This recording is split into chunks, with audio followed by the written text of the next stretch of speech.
우리에게 주신 하나님의 말씀은 구약 성경 룻기 1장 전체인데요. 낭독은 제가 19절로 22절까지만 하겠습니다. 룻기 1장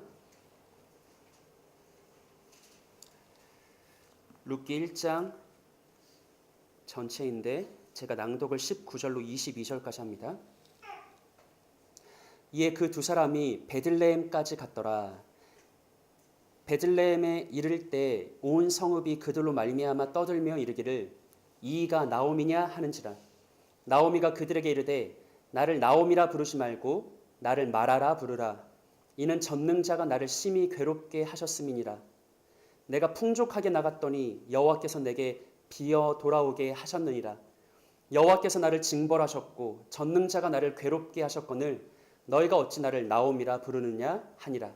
나오미가 모압 지방에서 그의 며느리 모압 여인 룻과 함께 돌아왔는데 그들이 보리 추수 시작할 때에 베들레헴에 이르렀더라. 아멘. 네, 우리 서로에게 이렇게 인사할까요? 하나님의 지혜와 선하심을 신뢰하며 믿음으로 행합시다. 하나님의 지혜와 선하심을 신뢰하며 믿음으로 행합시다. 네, 한 번 더 인사합니다. 산을 옮기는 믿음보다 그저 지금 작은 사랑을 실천합시다. 산을 옮기는 믿음보다 그저 지금 작은 사랑을 실천합시다. 네, 감사합니다. 오늘부터 우리는 한 달 정도 혹은 한 5주 정도 구약의 룻기를 살펴볼 것입니다. 그리고 룻기 강의를 시작하는 첫 시작으로 구약 성경 속에서 룻기가 가지고 있는 정경적 위치에 대해 생각해 보는 것이 유익할 것이라 생각합니다. 첫 번째로 우리는 룻기를 히브리 구약 정경의 순서 속에서 생각해 볼 수 있습니다. 학자들은 흔히 히브리어로 쓰여진 구약 성경을 타나크라고 부릅니다. 타나크. 이 타나크는요, 토라, 느빔, 케투빔의 그 앞자를 합쳐서 만든 단어인데요. 토라는 오경이고 느빔은 선지서며 케투빔은 성문서입니다. 이 타나크의 정경적 순서를 따를 경우에 룻기는요, 성문서에 소속되어 있고요. 룻기의 순서는 잠언 다음입니다. 그래서 학자들은 룻기의 정경적 위치가 잠언 다음이라는 관점에서 볼 때 룻기의 주된 주제가 뭐냐? 바로 룻을 통해서 드러나는 이상적이고 현숙한 여인의 모습이다라고 해석하기도 합니다. 우리 잠언의 마지막 장인 31장 10절 말씀 한번 읽어볼까요? 시작.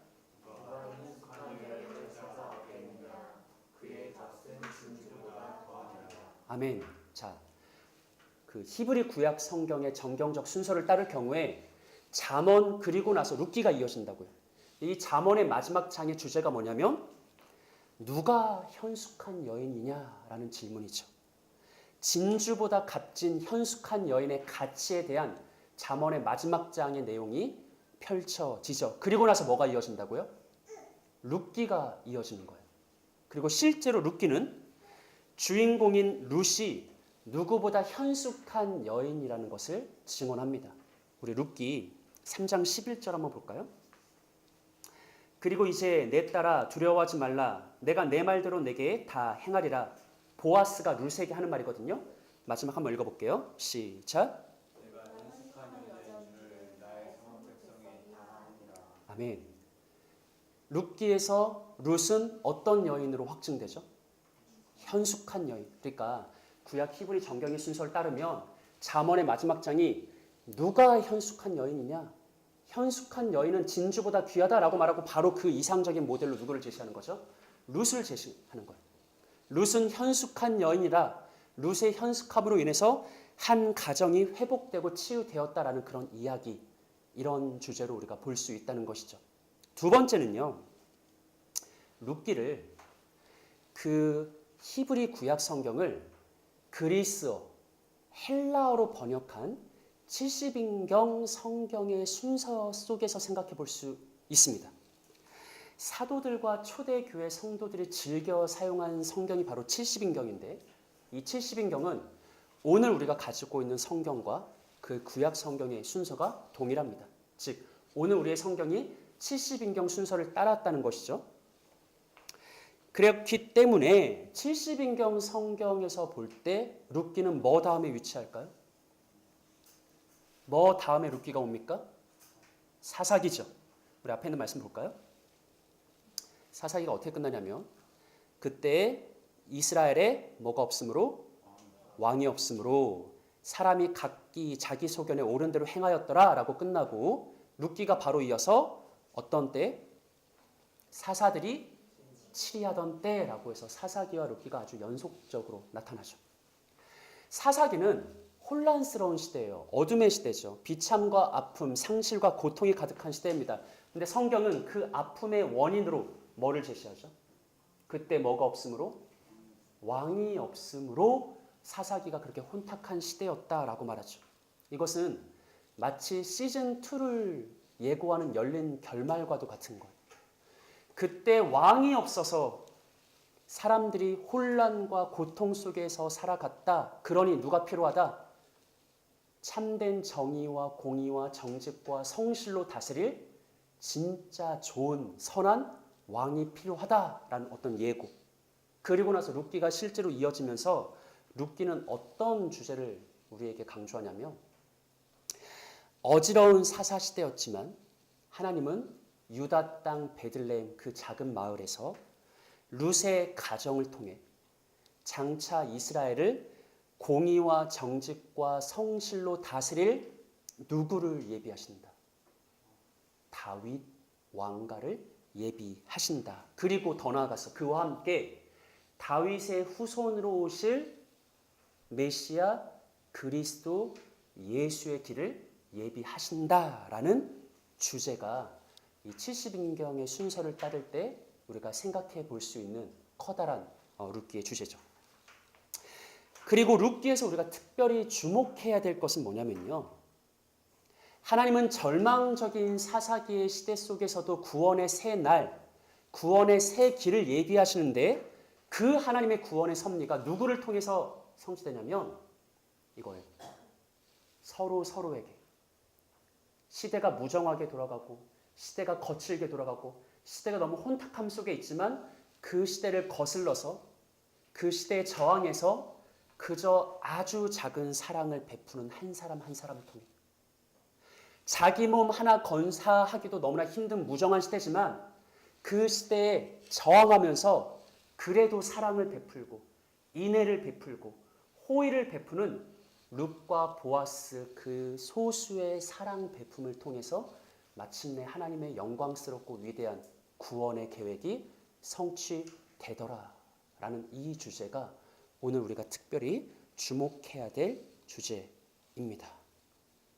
이 룻기의 주제를 기억하시면서 바라기는 오늘 이곳에 모인 사랑하는 세움의 형제 자매들 모두가 룻과 보아스처럼 작은 사랑의 전달자가 되셔서 여러분의 사랑을 통해 하나님의 뜻이 성취될 수 있는 귀하고 복된 인생 되시기를 예수님의 이름으로 축복합니다. 자, 그럼 룻기 1장을 한번 본격적으로 생각해 볼게요. 룻기 1장은요. 크게 보았을 때 다음 두 가지의 이야기로 구성되어 있습니다. 첫 번째는요.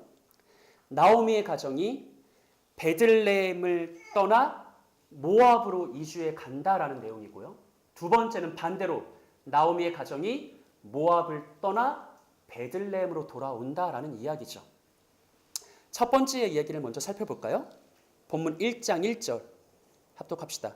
시작. 사람들이 취할 때 그 땅에 흉년입니다. 유다 베들레헴의 한 사람이 그의 아내와 두 아들을 데리고 모압 지방에 가서 걸어가는데 아멘. 여러분 첫 번째 이야기는 매우 간단합니다. 사사들이 치리하던 때 그 땅에 뭐가 들었죠?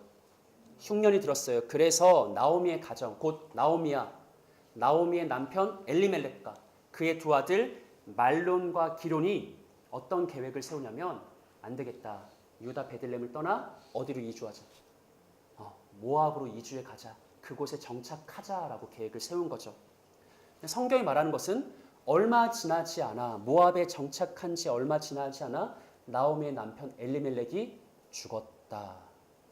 그리고 그 후에 나오미는 모압 여인 둘, 오르바와 룻을 자신의 두 아들을 위한 부인으로, 자신의 며느리로 삼았다라고 말하죠. 그리고 시간이 한 10년쯤 지났을 때, 나오미의 가정이 모압에서 한 10년쯤 지났을 때 성경은 나오미의 두 아들인 말론과 기론까지 그곳에서 죽었고, 이제 나오미는 두 며느리와 함께 살게 되었다고 말합니다. 여러분 생각해 보면 말이 좋아서 셋이 함께 산 거죠. 정확하게 말하면 나오미의 가정은 그냥 과부 셋만 남은 형편입니다. 오늘 우리들의 시대에도 그렇지만 고대 근동 아시아에서 사회의 가장 최약층은 고아와 과부입니다. 그러니까 셋이 서로 의지해서 살게 되었다 이게 아니라 실상은 그 셋 모두가 과부이기 때문에 나오미의 가정은 자신의 생계조차 장담할 수 없는 최악의 상황에 몰렸다라는 것이죠. 그런데 그때 나오미가 다음과 같은 소식을 들어요. 그리고 나서 두 번째 이야기가 시작되는 거예요. 나오미의 가정이 다시 어떤 소식을 듣고 모압에서 베들레헴으로 돌아오는 이야기가 진행되는 것이죠. 1장 6절 한번 읽어볼까요? 시작.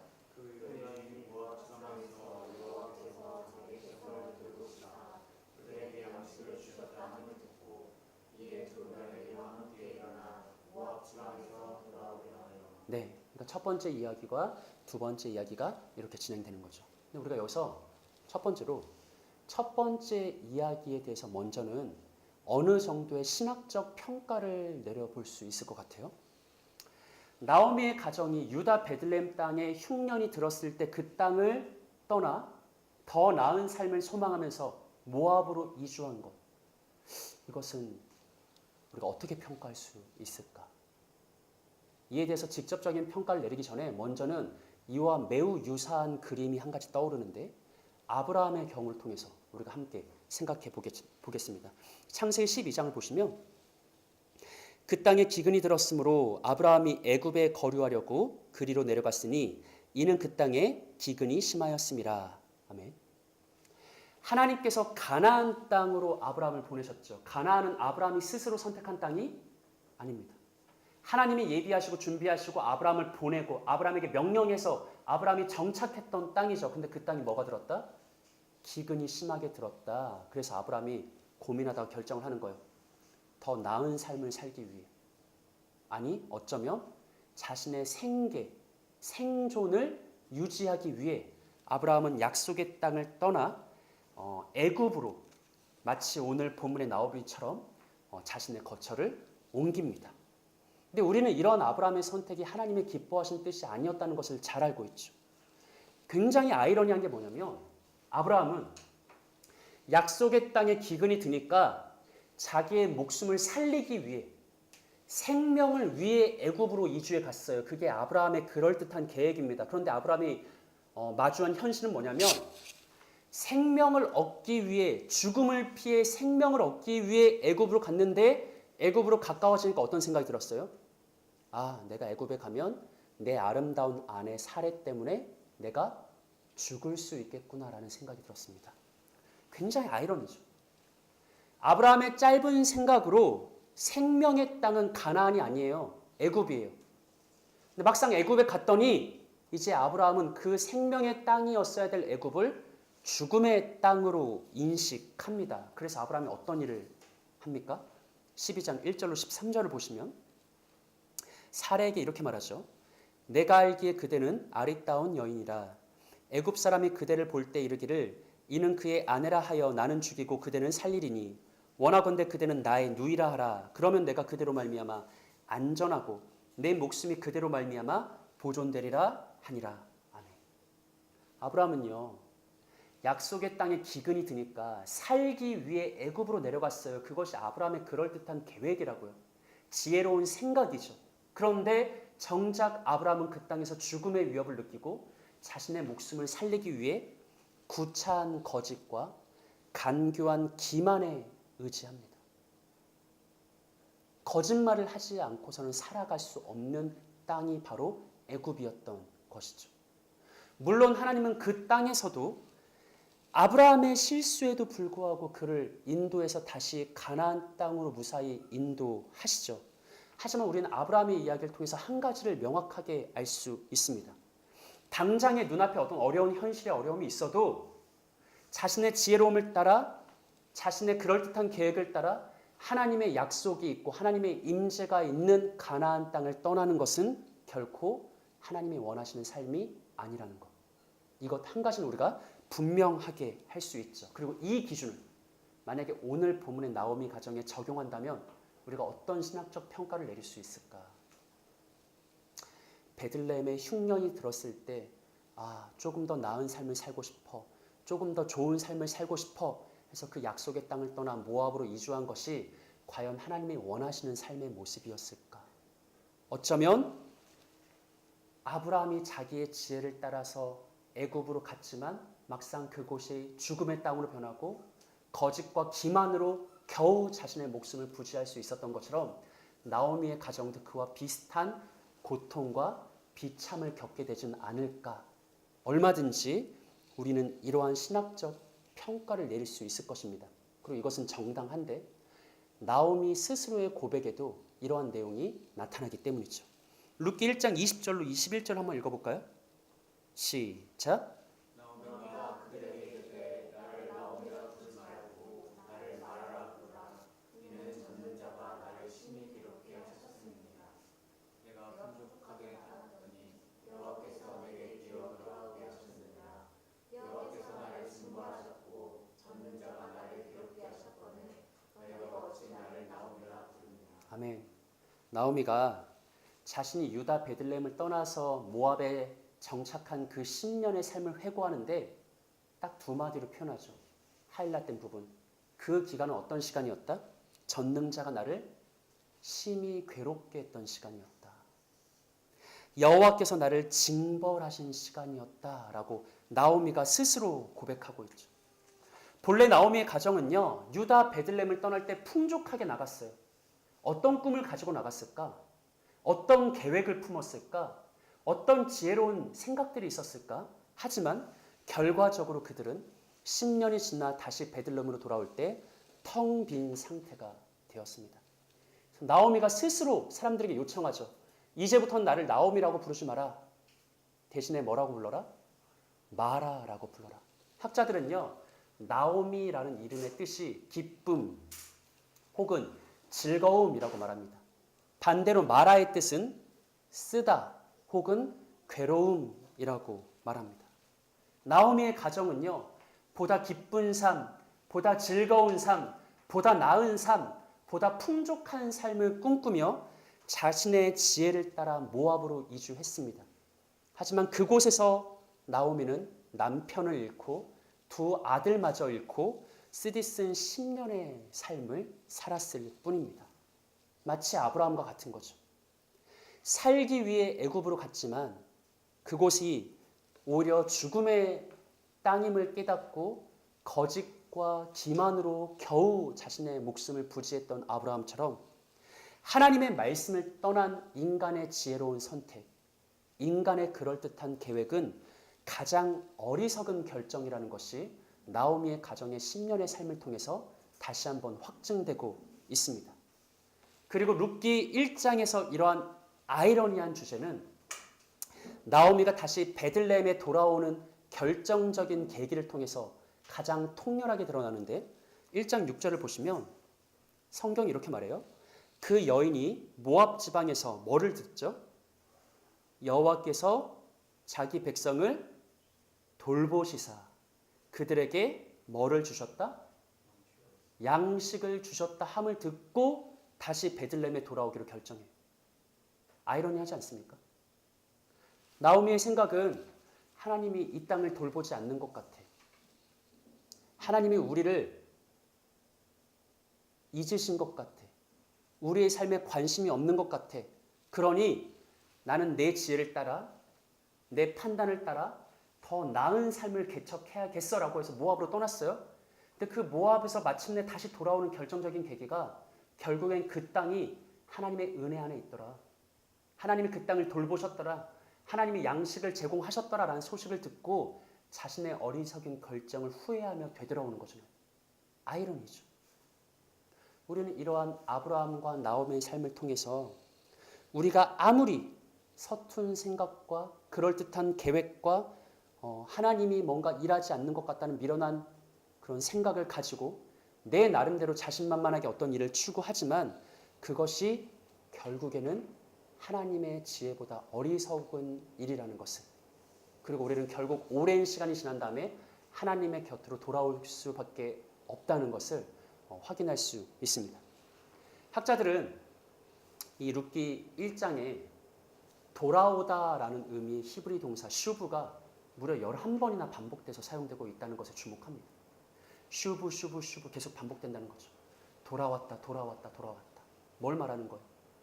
우린 자꾸 내 생각을 신뢰하면서 내 계획대로 어딘가로 떠나지만 결국에 오랜 시간이 지난 다음에 신자들이 깨닫게 되는 것은 하나님께로 돌아오는 것이, 하나님의 말씀 안으로 돌아오는 것이, 하나님의 임재 안으로 돌아오는 것이 가장 지혜로운 삶이었다라는 그 주제를 오늘 룻기 1장이 우리에게 전달하고 있다라는 것이죠. 우린 이 주제를 고린도전서에 나타난 바울의 선언을 통해 다시 한번 확인할 수 있습니다. 고린도전서 1장 25절을 보시면 우리 같이 읽어볼까요? 시작. 하나님의 어리석음이 사람보다 지혜롭고 하나님의 약하심이 사람보다 강하다. 아멘. 오늘 이 말씀이 나오미의 가정의 삶을 보면서 굉장히 마음에 남는데, 하나님의 어리석음이 사람보다 지혜롭다. 하나님의 약하심이 사람보다 강하다라는 이 진리. 때로 인생을 살아가다 보면 우리는 하나님의 말씀대로 살아가는 것이 굉장히 미련스럽게 보이고 어리석게 보이고 그게 되게 약한 삶이라는 생각에 빠지죠. 그래서 나오미나 아브라함처럼 자기의 지혜를 신뢰하면서 더 나은 삶을 스스로 계획해요. 더 나은 삶을 스스로 추구해요. 하지만 오랜 시간이 지나서 우리는 결국 고백하게 됩니다. 어떻게? 하나님의 어리석음이 나보다 지혜롭다. 하나님의 약하심이 나보다 강하다라는 것을 고백하게 되죠. 여러분, 성경에는요, 하나님의 말씀을 떠나, 하나님의 지혜를 떠나 자기 스스로의 계획과 자기 스스로의 지혜를 추구했던 여러 사람들이 있습니다. 그 중에 대표적인 사람이 야곱이죠. 야곱은 장자가 될 것이란 하나님의 신탁을 받았어요. 하지만 그 신탁의 말씀이 있음에도 불구하고 야곱은 스스로 삶을 개척합니다. 스스로 형을 속이고 아버지를 속이고 장자의 권리와 장자의 축복을 빼앗죠. 하지만 그런 야곱은 오늘 본문의 나오미가 모압에서 쓰디쓴 10년을 보냈던 것처럼 야곱 역시 베델과 브엘세바를 떠나 다시 돌아올 때까지 20년이란 기나긴 수고의 삶을 보내야만 했습니다. 사랑하는 여러분, 오늘 우리가 말씀 앞에서 지금 내 삶이 얼마나 힘겨운가 고통스러운가, 뭘 하면 무엇을 추구하면 이것을 모면할 수 있을까, 극복할 수 있을까, 이겨낼 수 있을까, 그 계획을 세우는 것도 중요한데 제가 먼저 권면하고 싶은 것은 이거예요. 나의 어려움, 그 어려움을 타개할 수 있는 어떤 방책, 그것을 모색하는 것보다 가장 1차적으로는 지금 내가 어려움 속에 있어도 한번 분별해 보자는 거죠. 그래도 내 삶의 전체적인 방향성이 하나님의 뜻 안에 있는가? 하나님의 말씀과 일치하는 건가? 하나님의 뜻하심이라는 그 큰 틀 안에서 나는 행하고 있는가? 먼저는 그것을 분별할 수 있는 지혜를 가졌으면 좋겠습니다. 하나님의 말씀 앞에서 성령으로 기도하고 공동체와 함께 씨름하면서 내가 하나님의 뜻 안에 행하고 있는가, 큰 방향성 속에서 일치하고 있는가, 그것을 먼저 분별했으면 좋겠습니다. 그리고 만약에 그것이 맞다면 우리가 말씀으로 내가 하나님의 뜻 안에 있음이 바르게 분별되었다면요, 어려움이 조금 있고 힘겨움이 조금 있고 내 뜻대로 풀리지 않는 어떤 어려운 상황이 있다 해도 하나님의 어리석음이 사람의 지혜보다 지혜롭다는 것을 우리가 확신하면서 신뢰하면서 끝까지 이 길을 걸어가기를 원합니다. 수시로 흔들리는 마음이 있겠지만 서로 함께 다잡아주면서 우리의 삶과 우리의 신앙 공동체를 하나님의 지혜에 맡기기를 원합니다. 그렇게 살아감으로 마라와 같이 쓰디쓴 우리의 인생이 하나님의 지혜와 하나님의 선하심과 하나님의 사랑 안에서 기쁘고 온전한 나오미와 같은 즐거운 삶으로 변화되는 그런 구원을 우리 함께 경험하길 소망합니다. 사랑하는 여러분, 권면합니다. 지혜롭게 살기보다 말씀 안에 거하기 위해 분투하십시오. 안전하게 살기보다 주의 뜻을 따라 바르고 거룩할 수 있도록 힘을 내십시오. 사랑하는 형제 자매들 모두에게 이런 하나님의 지혜 안에 행할 수 있는 아름다운 은혜의 복이 있기를 예수님의 이름으로 축복합니다. 자, 오늘 룻기의 두 번째 내용은 그거죠. 모압으로 떠났던 나오미의 가정이 다시 베들레헴으로 돌아온다. 이게 두 번째 내용이죠. 나오미는 머나먼 모압 지방에서 쓰디쓴 10년의 삶을 보내다가 마침내 하나님께서 베들레헴을 돌보셨다. 그의 언약 백성들을 기억하셨다. 그들에게 양식을 베푸셨다라는 소식을 듣고 다시 베들레헴으로 돌아가기로 결심합니다. 그리고 중요한 것은요. 성경은 나오미만이 아니라 오르바와 룻 역시 나오미와 함께 유다로 돌아가기로 합의했다라고 말을 해요. 그래서 그 셋은 함께 힘을 모아 유다로 돌아옵니다. 그런데 재미난 것은 유다로 돌아가는 길에 갑자기 나오미가 오르바와 룻에게 이렇게 말한다는 것이죠. 룻기 1장 8절과 9절 한번 읽어볼까요? 합독할게요. 시작. 나오미가 주님에게 이르되 너희는 각기 너희 어머니의 집으로 돌아가라. 너희가 죽은 자들과 나를 선대한 것 같이 여호와께서 너희를 선대하시기를 원하나. 여호와께서 너희에게 허락하사 각기 남편의 집에서 위로를 받게 하시기를 원하노라 하고 그들에게 일어나시매 그들의 승리를 높여오니라. 아멘. 이 나오미의 갑작스러운 말이 오늘 우리가 주목해야 될 포인트인데 아까 말한 것처럼요. 모압에서 이미 서로 합의를 했어요. 나오미, 오르바, 룻 이 시어머니와 두 며느리 세 명은 우리가 함께 베들레헴으로 가자. 그곳에서 서로 의지하며 살자라고 합의를 했어요. 근데 그 돌아가는 길에 갑자기 나오미가 돌발 제안을 하는 거예요. 돌발 제안은 뭐냐면 첫 번째, 너희는 각기 너희 어머니의 집으로 돌아가라. 너희가 죽은 자들과 나를 뭐한 것처럼? 선대한 것처럼 여호와께서 너희를 뭐하기를 원하노라? 선대하기를 원하노라. 이게 첫 번째 부분이에요. 우리가 주목할.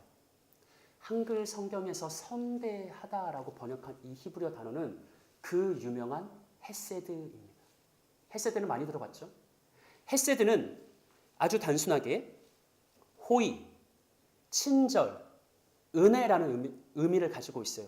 하지만 그와 함께 동시에 공동체 안에서 혹은 서로 간의 관계 속에서 우리가 지켜 행해야 될 어떤 의무, 책임, 충성, 신실이란 의미도 함께 가지고 있습니다. 그리고 이 헤세드가 하나님을 주어로 해서 사용되면 하나님께서 그의 언약 백성들에게 베푸시는 언약적 사랑, 즉 변치 않는 사랑, 신실하신 사랑을 의미합니다. 나오미의 말에서 첫 번째로 주목할 것은 이것이에요. 너희가 오르바와 룻이 지금껏 나에게 뭐 했다? 헤세드를 베풀었다. 그러니 나도 하나님께서 너희에게 뭐를 베풀어 주시기를 기도한다? 헤세드를 베풀어 주시기를 기도한다. 바로 이게 우리가 주목해야 될 첫 번째 부분이고요.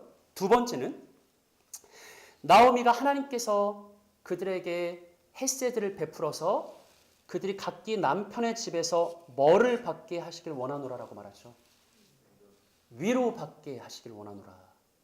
우리 한글 개역 개정 성경이 위로라고 번역한 히브리어 단어는 사실 안식처 혹은 안식이라는 의미를 가집니다. 그래서 실제로 바른 성경은 이것을 안식으로 번역했고요. ESV 영어 성경은 rest라고 번역했습니다. 근데 여러분 이 나오미의 말, 너희가 내게 헷세드를 베풀었으니 하나님도 너희에게 헷세드 베풀기를 원한다. 첫 번째 말과 그래서 그 결과 너희가 참된 안식을 누리길 원한다라는 두 번째 말. 이 말은요.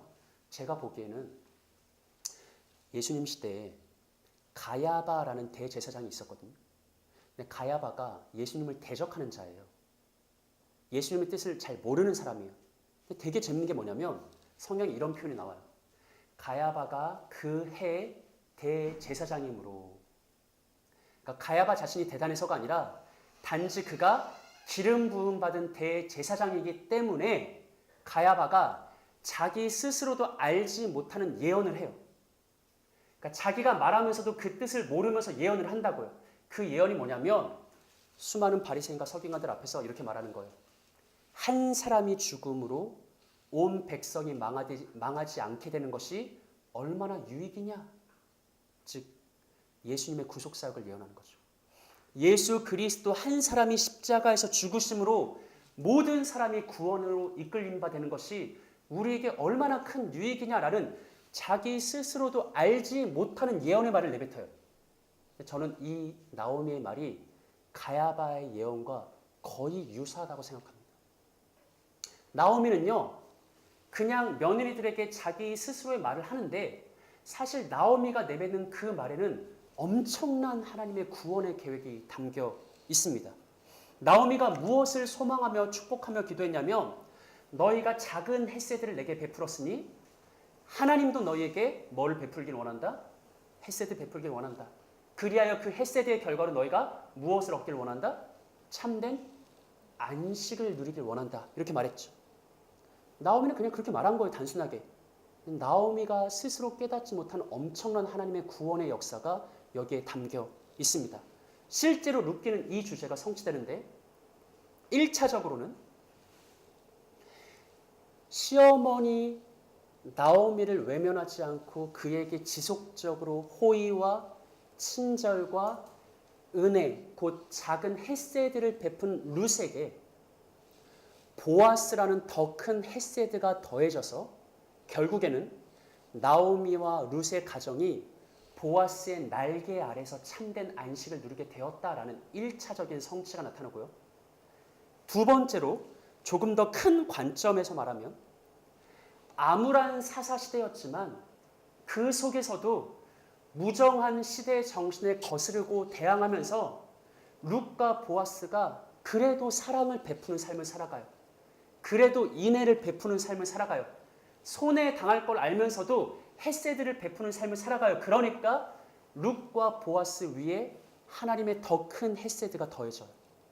그래서 그 결과 온 이스라엘 백성들이 장차 보아스와 룻의 가정을 통해 태어날 누구? 다윗 왕을 통해 다윗의 선한 통치 아래서 무엇을 누리게 될 것이다? 참된 안식을 누리게 될 것이다. 룻기의 더 큰 정경적 관심사예요. 그럼 마지막 궁극적으로 룻기는 무엇을 예고하냐면 결국에는 메시아 그리스도 예수의 구속의 은총 아래서 이 땅의 모든 수고하고 짐진 자들이 예수 안에서 참된 쉼과 안식을 누리게 될 것이고 예수님은 우리들에게 세상이 줄 수 없는 참된 평안과 샬롬, 완전한 안식을 확실한 선물로 주게 될 것이다라는 이 거대한 주제가 사실 나오미의 말 속에 이미 포함이 되어 있습니다. 나오미가 이 모든 뜻을 알았을까요? 몰랐겠죠. 하지만 하나님은 나오미의 입술을 통해서 하나님께서 장차 행하실 룻의 가정에 행하실 사사시대에 행하실 오고 가는 이 모든 인류에게 행하실 하나님의 놀랍고 영광스러운 구원의 사역을 강조하셨던 겁니다. 다시 나오미의 입장으로 돌아오면 나오미는 이 모든 계획은 몰랐어요. 그런데 모압을 떠나 유대로 가는 길에 갑자기 이런 생각이 들었어요. 불현듯. 어떤 생각이냐면 생각해보니까 오르바와 룻은 이방인 가정에 시집온 모압 여인이에요. 쉬웠을까요? 오늘날에도 다문화 가정이 쉽지 않은데 그 당시 때 이방 가족에 편입돼서 살아가는 거 쉽지 않았을 거예요. 그런데 그들이 살아가면서 그 가족의 보호자고 부양자인 시아버지 엘리멜렉이 죽었을 때, 더 나아가서 그들의 남편인 말론과 기론이 죽었을 때 그들이 얼마나 큰 상심을 겪었을까. 근데 오르바와 룻이 그럼에도 불구하고 동일한 과부인 늙은 시어머니를 버릴 수가 없는 거죠. 자기들이 떠나면 이 늙은 시어머니가 홀로 과부로 어떻게 살아갈 수 있을까라는 그 궁일한 마음이 들어서 결국 오르바와 룻이 시어머니를 모시고 베들레헴으로 돌아가기로 함께 가기로 결정을 했잖아요. 나오미가 가다가 불현듯 그 생각이 든 거예요. 그것이 크나큰 헤세드구나. 얘네들이 나를 사랑해서 정말 헤세드를 내게 베풀어 줬구나라는 것이 불현듯 깨달아진 거죠. 그래서 걸음을 멈춰 세우고 그들에게 제안하는 겁니다. 그러지 마라. 너희라도 너희 살 길을 찾아라. 너희 어머니 집으로 돌아가라 라고 나와 함께 가서 고생하지 말고 다시 너희 집으로 돌아가라 라고 권면했던 것이죠. 하지만 오르바와 룻은 울면서 그의 말을 듣지 않습니다. 즉 그들은 끝까지 헤세드를 내가 지킬게요 라고 나오미에게 다시 한번 고백하고 확증했던 것이죠. 계속되는 두 며느리 오르바와 룻의 헤세드에 나오미는 분명 큰 기쁨을 느꼈을 것입니다. 하지만 그것은 잠시였고 그들의 사랑에 애처로움을 느껴요. 가슴이 아픈 것을 느껴요. 그래서 마지막으로 나오미는 오르바와 룻을 향해서 최종적인 선언을 합니다. 즉 너희가 나와 함께 가면 어떤 일을 겪게 될 것인지 냉혹한 현실을 다시 한번 설명하는 것이죠. 제가 한번 말해보겠습니다. 나오미가 아마 이렇게 말했을 것 같아요. 내 딸들아 돌아가라. 너희가 어찌 나와 함께 가려느냐. 이제 나는 늙어 새로 남편을 둘 수도 없고 또 너희와 다시 결혼시킬 자식도 없다. 가정의 보호자이며 부양자인 남자 없이 과부 셋이 살아간다는 것이 얼마나 힘든지 너희도 잘 알 것이다. 아니, 말은 똑바로 하자. 사실 우리 셋이 의지해서 사는 것이 아니라 너희 둘이 늙은 나를 모시고 살아야 할 것이다. 정말 너희는 그렇게 할 수 있겠느냐? 아니다. 지금이라도 너희 자신의 삶을 위해 모압으로 돌아가라. 라고 나오미가 최종 권면을 하는 거예요. 냉혹한 현실을 보여주면서.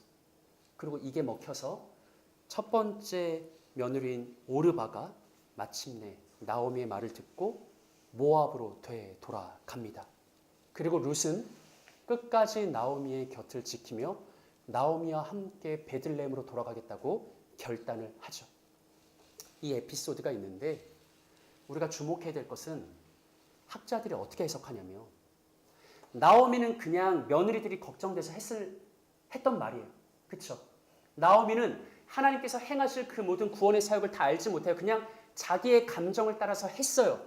근데 학자들은 그 나오미의 말 속에 그것은 단순히 모압으로 돌아갈래, 나와 함께 베들레헴으로 갈래, 선택해라 라는 그냥 그런 선택이 아니라 사실상 너희들 나와 함께 끝까지 여호와 하나님을 섬길래 아니면 너희의 신, 모압의 신 그모스에게로 돌아갈래, 신앙의 결정을 내려라 라는 그 신앙적인 의미가 내재되어 있다라고 해석합니다.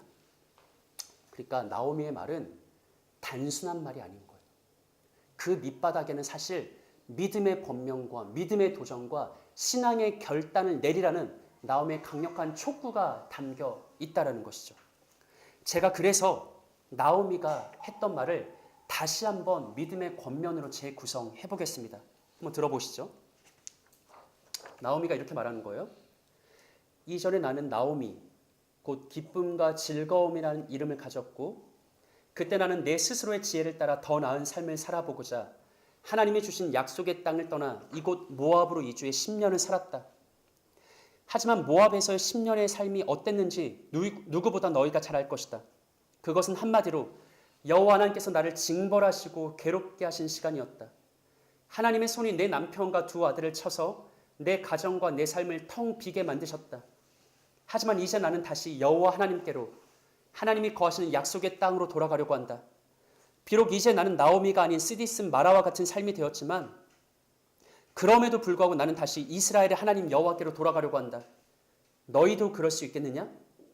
너희 두 사람이 과부의 신분으로 또 과부인 시어머니와 함께 낯선 이방의 베들레헴으로 가서 과연 행복하게 살 수 있겠느냐? 고통스러운 현실이 뻔히 보이는데도 여호와를 신뢰하며 나를 따를 수 있겠느냐? 만약 너희가 나처럼 여호와 하나님을 따르기로 결정한다면 나는 하나님께서 너희에게 헤세드를 베푸사 참된 안식 주시기를 기도할 것이다. 하지만 여호와를 따르는 것이 현실적으로 어렵다고 판단된다면 지금이라도 길을 돌려 너희의 고향, 너희 어머니의 집 모압으로 돌아가라. 사실상은 이런 신앙의 결정을 내려라라는 나오미의 신앙 도전이 포함되어 있었다라는 것이죠. 그리고 오르바와 룻은 그냥 단순히 모압 갈래요, 베들레헴 갈래요 이런 지역을 선택한 게 아니라 어떤 선택을 한 거예요? 신앙의 결정을 내린 겁니다. 나오미의 말을 통해서 그것이 분명하고 선명하게 나타납니다. 15절을 보시면 읽어볼까요? 시작. 나오미가 떠오를 때 보라 내 동서는 그의 백성과 그의 신들에게로 돌아가나니 너도 너의 동서를 따라 돌아가라 하니. 아멘. 나오미의 말이 굉장히 흥미롭죠. 오르바가 모압으로 돌아가는 것을 보면서 멀찍이 바라보면서 룻에게 뭐라고 말해요? 보라, 내 동서는 그의 백성과 누구에게로 돌아가나니? 그의 신들에게로 돌아가나니. 모압으로 돌아가라고 누가 제안했죠? 오르바가 가겠다고 했어요? 누가 제안했어요? 나오미가 제안했어요. 지금 오르바에게 있어 최선의 선택은 뭐죠? 모압 자기 어머니 집으로 돌아가는 거예요. 그걸 누구보다 나오미가 잘 알고 있어요. 그런데 나오미가 그럼에도 불구하고 실제로 모압으로 돌아가는 오르바를 어떻게 판단하냐면 결국 모압의 신 그모스에게로 돌아가는구나. 다시 말하면 결국 오르바는 여호와 하나님이 아니라 모압의 그모스를 선택하는구나 라고 결정 내리고 있다는 것이죠. 이것은 매우 흥미롭고 우리가 주목해야 될 표현입니다. 근원적으로 나오미가 제기했던 질문은 신앙의 결단과 관련된 질문이었다는 거예요. 그리고 반대로 룻은 오르바와는 전혀 다른 선택. 자신이 살던 모압의 신 그모스가 아니라 이스라엘의 하나님, 베들레헴의 하나님, 나오미의 하나님을 섬기겠다는 신앙의 결단을 내립니다. 16절을 읽어보겠습니다. 합독하죠? 시작.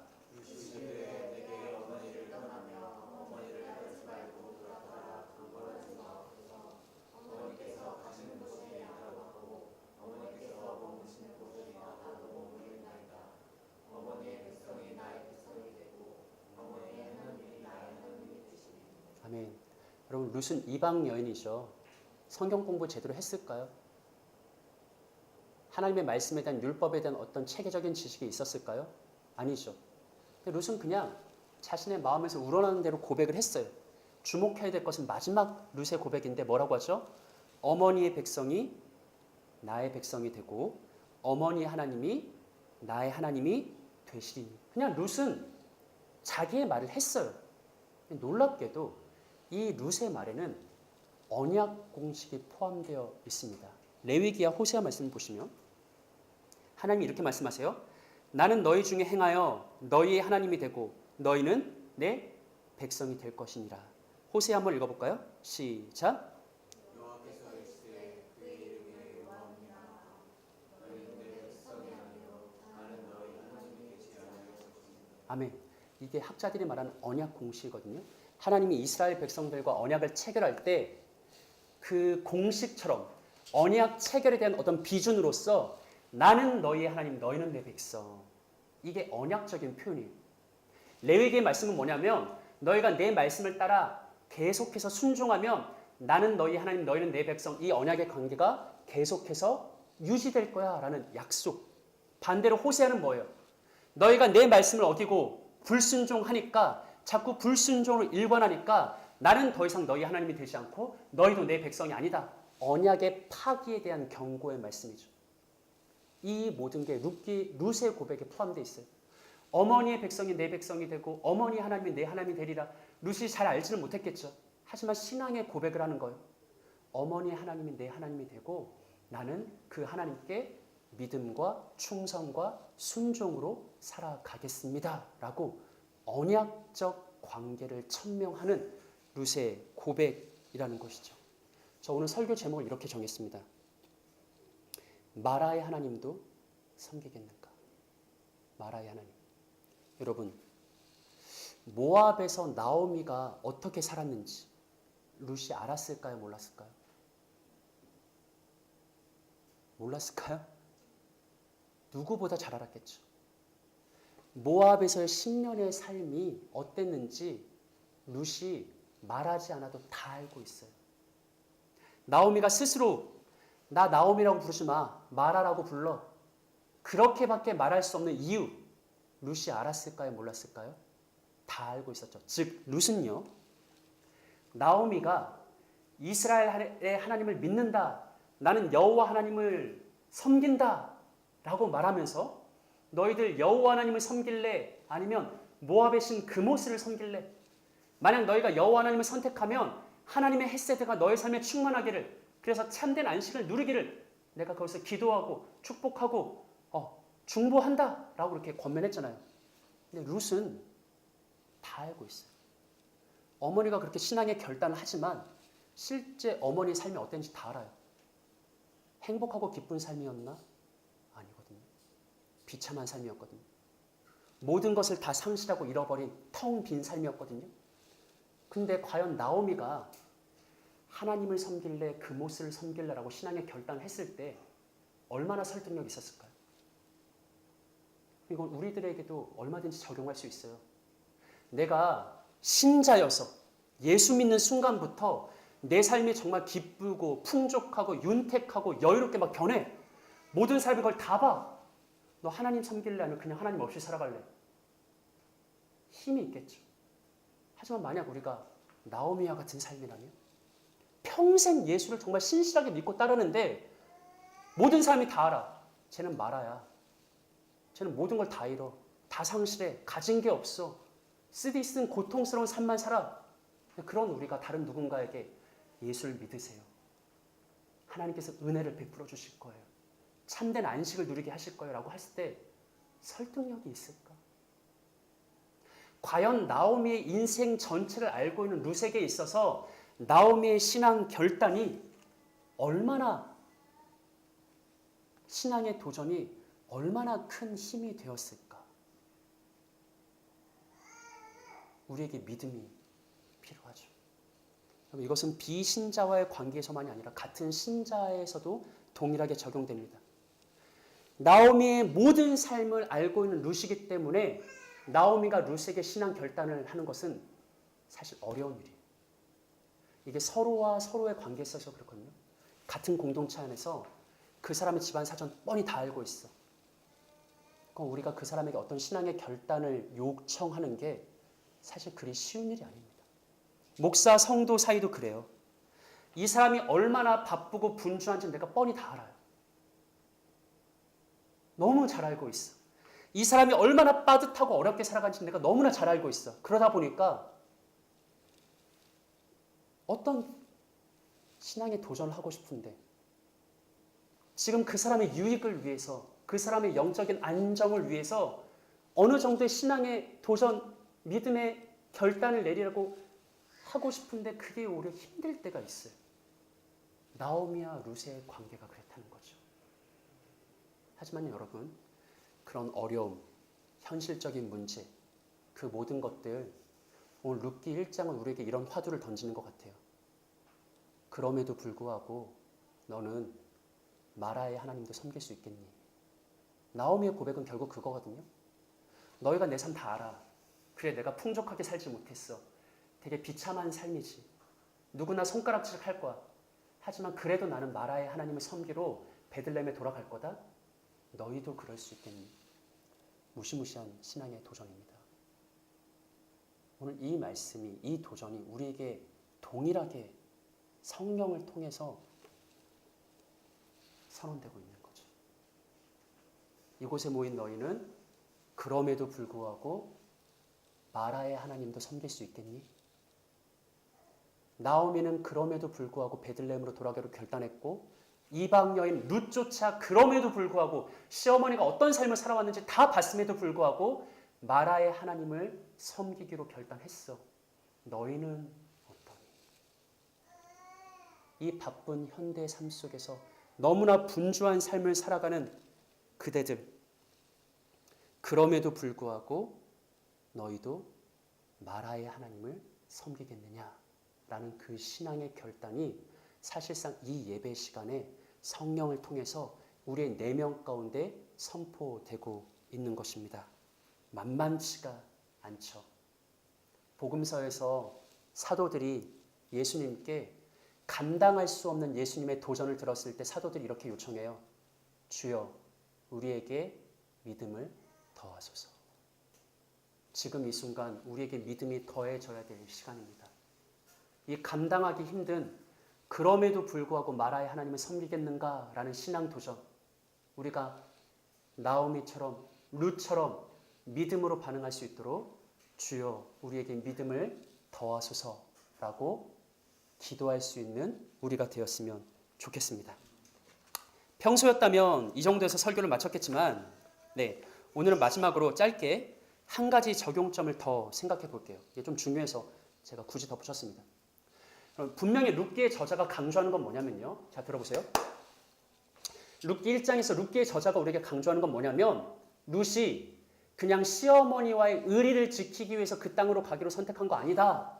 룻은 무엇으로 말미암아 선택했다? 신앙의 결단으로 선택했다. 이걸 강조하고 있어요. 그것은 분명히 맞습니다. 그런데 저는 아무리 룻기 1장을 읽어봐도 이 순간 룻이 나오미와 함께 베들레헴으로 가기로 결정한 그 결정적인 마음의 이유, 저는 믿음이 아니라, 제가 믿음을 무시하는 게 아니에요. 믿음이 없다는 말이 아닙니다. 오해하지 마세요. 적어도 이 순간 룻의 마음을 지배하고 있는 그 마음의 동기는 믿음이 아니라 사랑이라고 생각합니다. 룻이 정말로 우리가 흔히 생각하는 그런 어떤 정말 어마어마한 신앙의 결단을 내리고 딱 이렇게 선택했다기보다는 문맥의 흐름상 가장 자연스러운 것은 룻이 베들레헴으로 가기로 결정한 가장 근본적인 이유는 그거예요. 남편도 잃고 두 아들도 잃고 노구의 몸인 이 시어머니를 나마저 떠난다면, 나마저 이 곁을 지키지 않는다면, 나라도 이에게 호의를 베풀지 않는다면, 나라도 이에게 친절과 은혜와 사랑, 긍휼을 베풀지 않는다면, 나라도 이에게 헤세드를 베풀지 않는다면 이 늙은 시어머니 나오미가 어떻게 홀로 살아갈 수 있을까? 나는 그렇게 못하겠다. 그것이 비록 힘든 삶이지만 나는 내 어머니에게 인애를 베풀겠다라는 그 사랑의 동기였다고 생각합니다. 이런 차원에서 볼 때 다음과 같은 성경 말씀이 제 마음에 강하게 떠올랐습니다. 고린도전서 13장인데 제가 읽어볼게요. 내가 사람의 방언과 천사의 말을 할지라도 사랑이 없으면 소리나는 구리와 울리는 꽹과리가 되고, 내가 예언하는 능력이 있어 모든 비밀과 모든 지식을 알고 또 산을 옮길 만한 모든 믿음이 있을지라도 사랑이 없으면 내가 아무것도 아니에요. 여러분, 룻이 베들레헴으로 가겠다고 말한 것은요, 믿음의 선택이에요. 맞죠? 그걸 제가 부정하지 않아요. 근데 제가 또 한 가지 강조하고 싶은 것은 정말 그 순간에 룻의 마음을 사로잡고 있는 것은, 그래 내가 모든 것 다 버리고 이스라엘의 하나님만을 섬기겠다는 어떤 산을 옮길 만한 그런 믿음이었을까요? 저는 그렇게 생각하지 않아요. 아까 말한 것처럼 단지 룻은 나오미를 향한 그 긍휼의 마음을 저버리지 못해서, 나오미를 향한 사랑을 외면하지 못해서, 나오미를 향한 헤세드라는 동기로 베들레헴에 따라가기로 결정했던 것이죠. 이 말씀이 유독 제 마음에 깊이 다가왔습니다. 때로 하나님은, 그리고 바로 지금 어쩌면 하나님은 우리에게 산을 옮길 만한 믿음보다는 그냥 옆에 있는 누군가에게 작은 햇새들을 베푸는 것을 더 원하시지 않을까요? 여러분, 우리는 신자여서 교육받은 대로 감당할 수 없는 어떤 현실의 어려움이 있으면 하나님 제게 산을 옮길 수 있는 믿음을 주셔서 이것을 극복하고 이걸 이겨내고 이걸 모면하고 믿음으로 승리하고 막 이런 거를 기도하기에 마음이 먼저 움직이는데, 어쩌면 그 속에서 하나님이 정말로 원하시는 것은 그런 산을 옮기는 믿음, 그거보다 루시 했던 것처럼 그저 작은 사랑을 먼저 누군가에게 베푸는 것, 거창한 믿음, 엄청난 믿음, 모든 말씀의 비밀한 것을 깨달아 하는 지식, 이런 거 말고 그냥 진짜 사랑을 하나님이 내게 선물로 주신 관계 속에서 먼저 실천할 수 있는 그 마음이지 않을까. 그리고 어쩌면 하나님이 내 삶에 개입하시고 내 삶에 역사하시는 순간은 우리가 어마어마하게 거창한 믿음을 추구하는 것이 아니라 그냥 작은 사랑 누구한테 베푸는 그 순간, 어쩌면 바로 그때 하나님의 구원의 역사가 시작되는 것은 아닐까. 이런 묵상을 해 보았습니다. 지난주에 우리가 말씀 나눴죠. 우리가 처음부터 얼마나 관계 중심적인 존재로 지음받았는지, 우리의 삶에 있어서 다른 사람들과의 관계가 얼마나 중요한 것인지, 실제 우리가 행복을 누리는 거, 안식을 얻는 거, 위로를 얻는 거, 힘과 기쁨을 얻는 거, 결국 관계 속에서거든요. 그 관계 속에 자꾸 막 내가 뭘 알고 뭐를 추구하고 이런 거 말하는 게 아니라 그냥 그 관계 속에 아주 작은 사랑을 먼저 베푸는 그런 신자의 모습이 회복될 때 어쩌면 마라의 하나님께서 나오미의 하나님으로 우리의 삶에 다가오시지 않을까. 이런 성경의 도전 앞에 이 시간 마음의 문을 여시고 정말로 하나님, 작은 사랑의 전달자가 돼서 거기에 하나님의 큰 헤세드가 더해져 내 삶의 모든 관계 속에 하나님의 참된 안식의 구원이 임하기를 원합니다. 우리 이렇게 함께 기도하며 이렇게 선포하며 나아갈 수 있는 세움의 가족들 되었으면 좋겠습니다. 아멘. 우리 함께 찬양하며